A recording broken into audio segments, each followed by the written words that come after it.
Une nouvelle dynamique sur les espaces littoraux du Languedoc-Roussillon s'est mise en marche depuis le mois de janvier 2009 à travers le projet européen Life Plus Lac Nature. 5 sites pilotes Natura 2000 servent de terrain d'expérimentation à des actions de restauration et de conservation des espaces naturels lagunaires, périlagunaires et dunaires. Pour inscrire sur le long terme le bénéfice de ces actions sur les habitats et les espèces associées, les 7 partenaires de ce projet souhaitent fédérer le plus grand nombre d'acteurs de ces milieux à forts enjeux. Les journées d'échange et de formation sont organisées pour rencontrer ces différents acteurs. Dans le projet global, l'intérêt de ces formations, c'est encore une fois d'assurer sur le long terme l'impact de toutes nos actions. On met en place des actions pilotes de restauration d'habitat, de lutte contre les espèces envahissantes, de gestion de la fréquentation.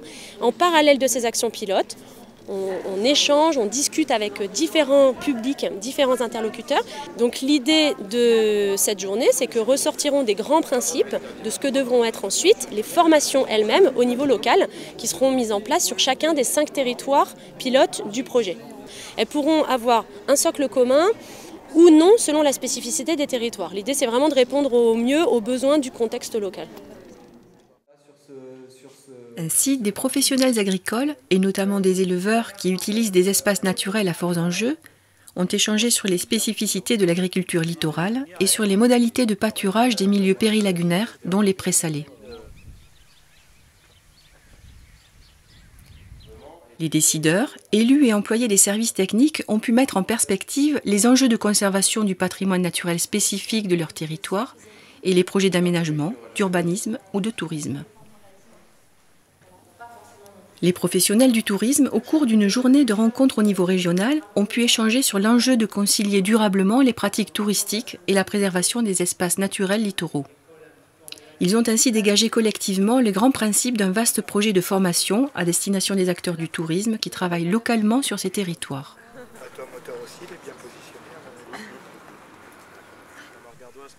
Chacun des 5 sites pilotes, dont les enjeux sont spécifiques, a été le terrain de rencontre répondant aux situations locales. On note par exemple la journée organisée en Camargue gardoise. Étaient présents aujourd'hui aussi bien des offices du tourisme que des hébergeurs, des guides naturalistes, des personnes qui organisent des sorties en canoë-kayak donc sur les milieux aquatiques et même des loisirs motorisés du quad notamment. Cette matinée, c'est une première matinée de rencontre.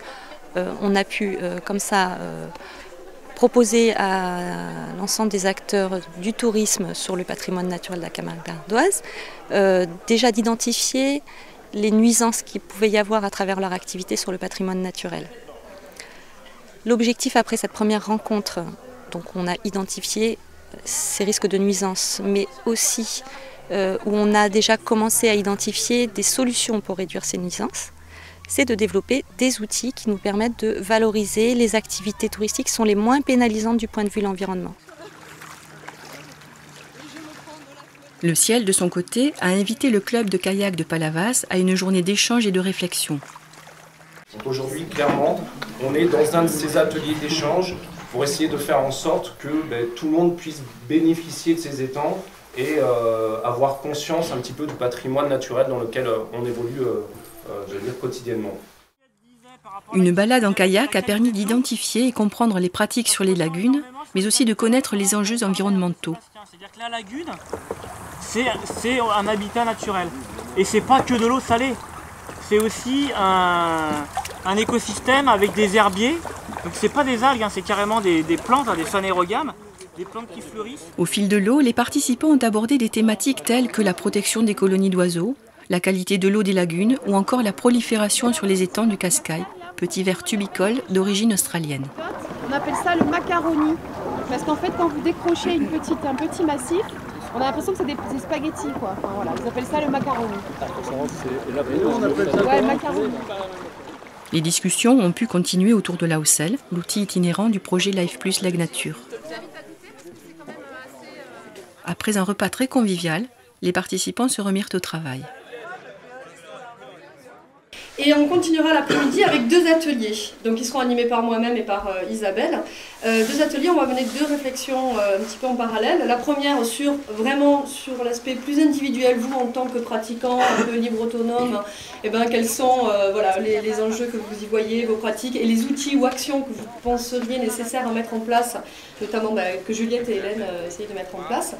Et sur l'autre atelier, ça sera plus sur une réflexion plus collective, c'est-à-dire à l'échelle de votre club. Qu'est-ce qu'un club peut faire comme lui aussi, comme action, comme formation, ou avoir à définir pour lui aussi faire en sorte que cette pratique puisse être conciliée avec les enjeux naturalistes qu'on va vous présenter. De ces journées participatives ressortent 3 mots: échange, satisfaction et confiance. Elles ont fait naître avec les élus, les professionnels du tourisme, les professionnels de l'agriculture, des projets communs concrets. Par exemple, des nouveaux modules de formation pour les offices du tourisme au sujet du patrimoine naturel, des brochures de sensibilisation à l'attention du touriste au sujet des lagunes, ou encore des projets d'articles dans des gazettes communales, des projets de fiches techniques concrètes de terrain pour les éleveurs. Voilà des exemples d'actions qui ont vu le jour suite à ces rencontres grâce à la mobilisation de chacun des acteurs rencontrés. Des guides récapitulatifs adaptés à chaque contexte, à chaque public, relayeront ces initiatives pour qu'elles soient transférables dans le temps et à d'autres projets. Et c'est donc avec enthousiasme et conviction que nous poursuivrons ces rencontres dans la suite de ce projet Life Plus Lag Nature.